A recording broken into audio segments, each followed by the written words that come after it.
What's good, y'all? It's that boy, Easy Millions, and I'm your host of That Boy ETV. You already know, man, we are back on Marvel Rivals, and as you can see, we're back with another character breakdown, and in the background, you see that boy, Namor, man. So you know what it is, so let's get right into this. And again, we're talking about Namor, who is a duelist and has the DPS role. He has a base health pool of 275 with a movement speed of 6 meters a second, baby. Now, Namor is a duelist with a low health pool who can deal damage to enemies from a distance. His normal attacks have no fall off and are a good tool to whittle down enemies.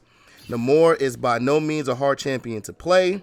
The only thing you need to be mindful of when playing him is his summons of the Monstro spawns. You can summon up to 2 Monstro spawns at any time, and they will deal damage alongside you. In addition, you can redirect the target of these Monstro spawns by hitting an enemy with your ability, the Wrath of the Seven Seas. Knowing which enemy to target and having the skill to land your attacks on the said enemy will be the most important skills you'll need when playing Namor. He is a simple hero to play, but he is not easy to master. Having good positioning and aim will make or break your matches, baby.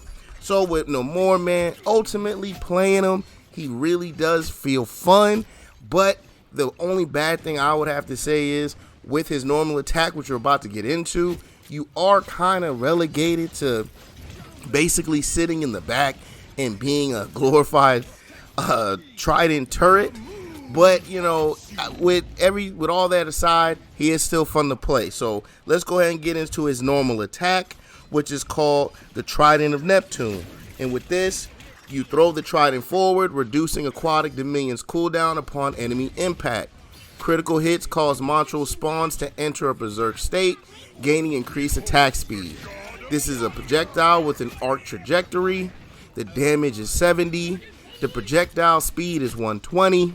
The fire rate is 1.09 rounds per second. The ammo is infinite. It does have a critical hit.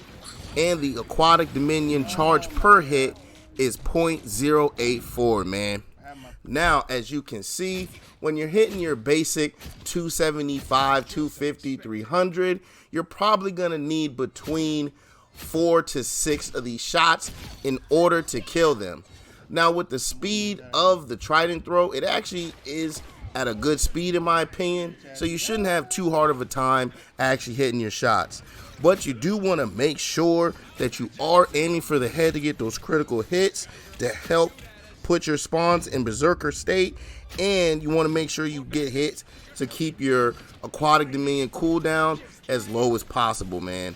So just make sure you're aiming. You want to sometimes kind of lead your aim a little bit if the enemy's moving to the side, because you do have to worry for the projectile speed with this one, man. But let's go ahead and start getting into his abilities. And we're going to get into the first ability, which is called Blessing of the Deep. And with this, you summon a projective barrier while flying upwards. The vertical moving distance is going to be 7 meters. The maximum duration is going to be 3 seconds. And your cooldown is 15 seconds, man. So as you can see here, when you pop the ability, you will pop up. You don't actually have to hold it. You can just push it once, and it will go ahead and allow you to pop up. So you don't have to worry about that. Now, this move here is going to be your main escape tool. Now, it doesn't seem like much at first and on the surface, but a lot of times when you're playing, when you hit this and you go up into the air, a lot of times people won't continue to focus on you, especially if there's other enemies around. Also, this move can be used for mobility, so you can use it as a way to go ahead and get to like a second floor of a room or second floor of like on a bridge or anything like that. You can use it to kind of get up there because you have 3 seconds while you're floating around in the air, so you can use it to get up on the high platforms. Also with this ability, when you go up in the air, you're going to want to tap the A button on your way down, and you will go ahead and descend slowly. This is a move, but it's just basically a way for him to descend a little slower. So just remember, once you go up in the air, you tap the A button on the way down, and you will actually descend slower, man. So just keep that in mind when you're using this ability, especially to get around. Now, let's get on to his next ability, which is called Aquatic Dominion. And with this, you summon a monstral spawn that can autonomously attack enemies. It has an arc trajectory. The projectile speed is 20 meters a second. The spawn maximum duration is 8 seconds. The spawn health is 100. The spawn attack range is 40 meters. The spawn maximum quality is 2. The charges is 2. And your default charge time is 0.083 seconds, man. And for the default spawn, your fire rate is 2 rounds per second. The damage is 17. The damage fall off begins at 20 meters and it decreases to 30% at 40 meters.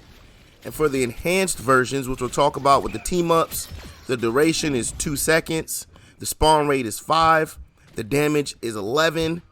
The spawn damage fall off begins at 20 meters and the decrease to 30% at 40 meters, man. So as you can see here, when you pop the ability, you will go ahead and throw out like these 2 little octopus looking things, and they will go ahead and attack anything within 40 meters of them. Now, these are really good. You just basically need to just throw them out constantly. Now, the bad thing with them is the fact that they have a time limit. So even if they don't take damage, they will disappear after 8 seconds. So make sure you're remembering that so that you can constantly re-summon them, so that you constantly have them out and able to do damage. Now, also with them, when we get to one of his abilities, you can go ahead and get them to attack specifically somewhere. So with that being said, let's talk about that ability. And that ability is going to be called Wrath of the Seven Seas. And with this, you launch the Trident forward to damage nearby enemies. Then direct all monstral spawns to perform an enhanced attack on the nearest hit enemy. When the Trident hits an enemy, causes monstral spawns to enter a berserk state, gaining increased attack speed, man. Now, this is an arc projectile that generates a spell field upon impact. It does 40 damage. The projectile speed is 120 meters a second. The range is 3 meters of a spherical radius. The spell damage is 60. The spell field damage fall off is 50% fall off at 3 meters. The enhanced spawn projectile damage is 60. The enhanced spawn projectile speed is still 120 meters a second. And the cooldown is 6 seconds, man. So as you can see with this ability, when you go ahead and throw it, you will launch your Trident forward and you will get a decent amount of damage on top of that. But also, if you have out the 2 spawns, if you throw out this attack, it will cause them to go into a berserk state and they will focus that specific enemy. Now, with this specifically, you want to make sure that when you're using this, that whenever you see like a tank or a specific target that you want to take out, you want to go ahead and throw this ability at them. This way, not only do they get that huge damage when it hits, but you will also make sure that your spawns are focusing on them and will attack them specifically.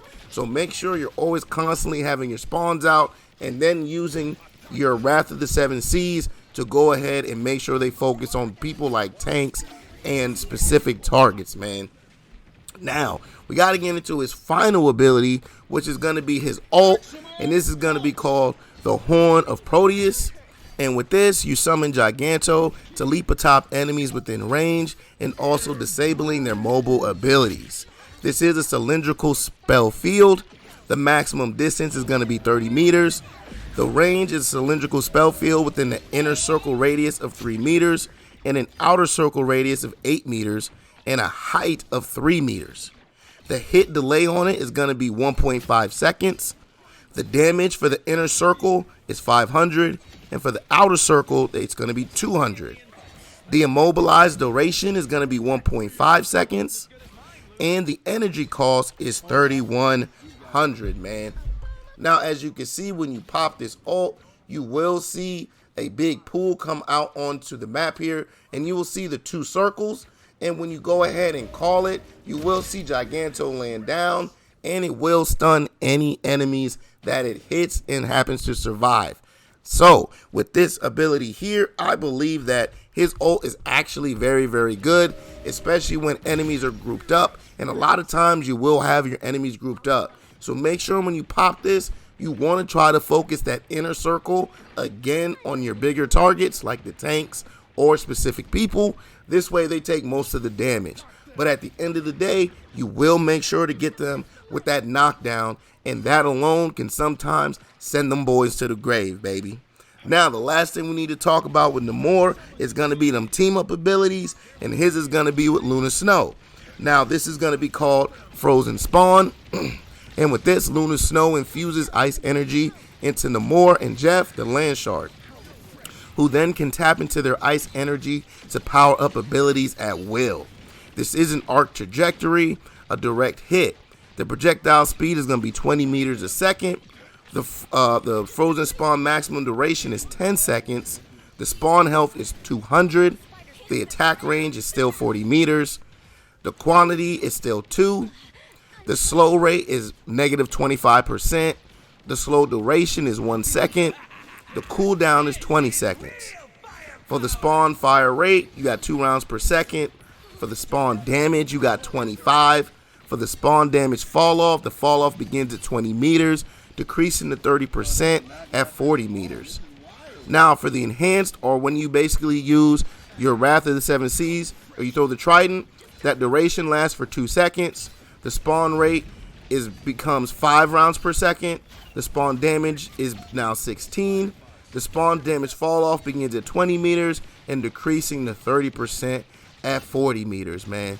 So basically this team up here is when she's there, you basically just go ahead and get an extra spawn and you just throw it out just like the normal ones, and it attacks with an icy attack that go ahead and gives them slows and just basically helps you out on the battlefield. With this ability, just go ahead and throw it out as often as possible and just make sure it does as much damage and helps you out as much as it can. But overall, Namor is a fun hero that could put out a lot of damage if you are able to place his spawns in the correct places and continually to remember that you need to replace them even if they don't die.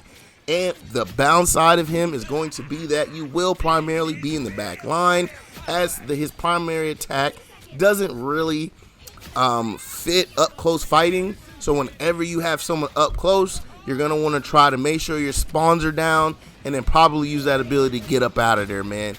Now, with that, it's been another one of these breakdown videos, and I hope y'all enjoyed that, man. But as always, please like, comment, subscribe, follow, share, become a supporter, and catch me streaming on Facebook Gaming and Twitch at ThatBoyETV. Now, catch y'all on the next one. I'm out. Peace.